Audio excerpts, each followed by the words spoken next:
Hello, lovelies, and welcome to another episode of your Wisdom Wednesdays. I am Patrina Wisdom, and I'm so excited to be here. Last week, we talked about abundance. We wrapped up our series about the abundance mindset. And a few of the things we talked about was pushing edges, right? Leaning into discomfort, leaning into opportunities, and really stretching ourselves.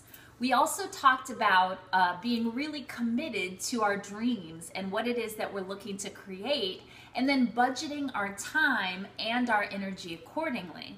And then the last thing we talked about in last week's episode is who are you, right? And I mentioned this is step one of my wisdom system, really knowing who you are so that you can craft your entire life, make your decisions, and speak into who you really are in all areas of your life. So this month, I am so excited to talk about what I call sacred self-care. Like, it's my jam, okay? As an entrepreneur and a single mother of 4 kids, sacred self-care literally keeps me sane. It's really about putting yourself first in your own life, being the star of your own life, filling your tank first so that you can serve everyone else from your overflow. That is sacred self-care. The reason I call it sacred is because it's my belief that we need to treat our bodies, our minds, our self-person as if we are God. We are the temple that God or spirit or source lives in, and therefore we really need to take care of ourselves and treat ourselves as sacred. So just for those of you who know me, you know that I am the queen of sacred self-care. It's just what I do, and I love to talk about this subject. So that's what sacred self-care is. Now let's talk about how we do that, all right? So creating space for yourself in your life. One of the number one obstacles that I see in people's lives, the obstacle to abundance, the obstacle to love, the obstacle to growth, is that we don't stop to take time for ourselves. We don't stop to really consider our own personal needs. We don't have compassion for ourselves. We're not honest with ourselves, and we haven't learned how to listen and really tap into the inner guidance that lives within us, because we're so busy looking out at everyone else for answers, for guidance, or for an example of what life should look like. Okay, so I say stop shoulding on yourself. Stop shoulding on yourself. It's your birthright to create your own reality. And that's what living a badass, bodacious life is all about. It's not about, oh, this is what this success for this person looks like. This is what success for that person's looks like. And these are the things you have to have or be to be successful. What living a badass, bodacious life looks like is, who am I? What are my true desires? What are my gifts, my natural talent? What are my passions? What is it that I can uniquely offer in the world, and how do I want to go about doing that?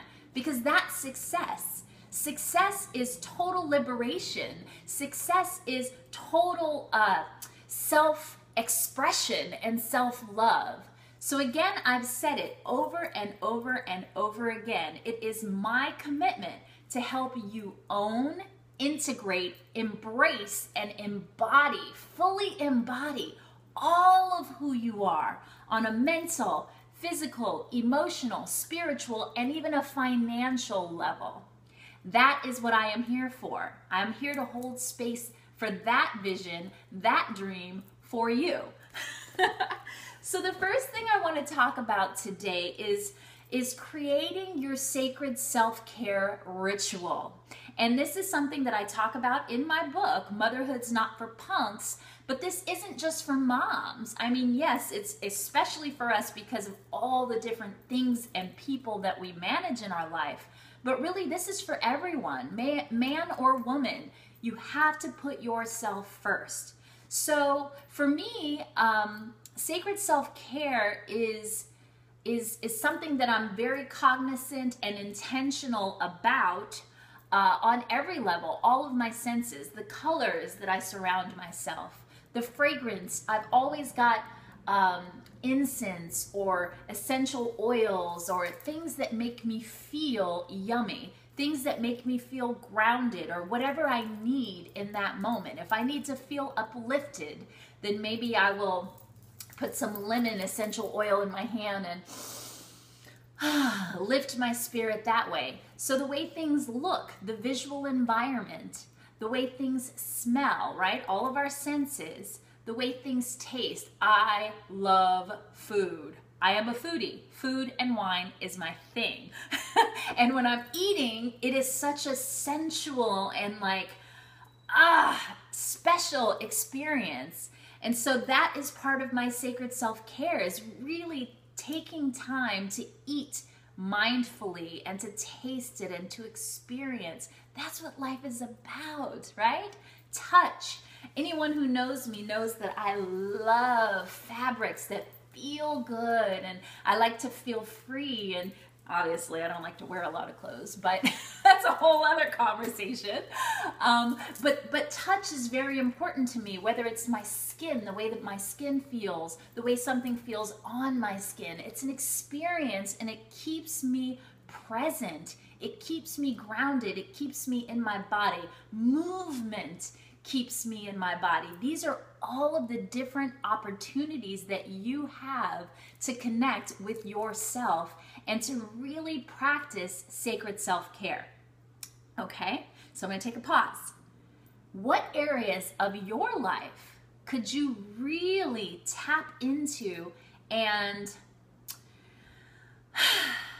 let's see, not accelerate, but accentuate, or like,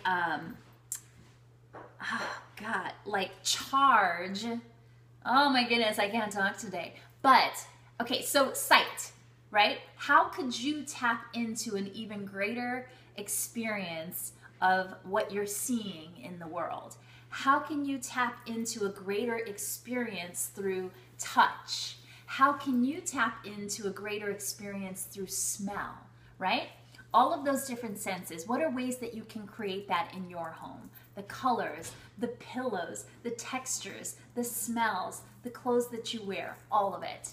So that's going to be my first invitation for this month of sacred self-care, is to really explore every sense that you have and see where and how you can accentuate and just become more present to those experiences. We're gonna start there, all right? And then I wanna talk in my next video a little bit more about sacred self-care rituals, which I actually go really deep into in my book. So for now, I'm gonna say bye-bye because I get really excited talking about self-care, but I want this to be digestible for you. So right now I'm planting a seed, and I'm gonna water it for the rest of the month. So stay tuned for this conversation around sacred self-care, which is directly associated with abundance and how you're living your life. So until next time, this is Patrina Wisdom signing off on your Wisdom Wednesdays. Bye.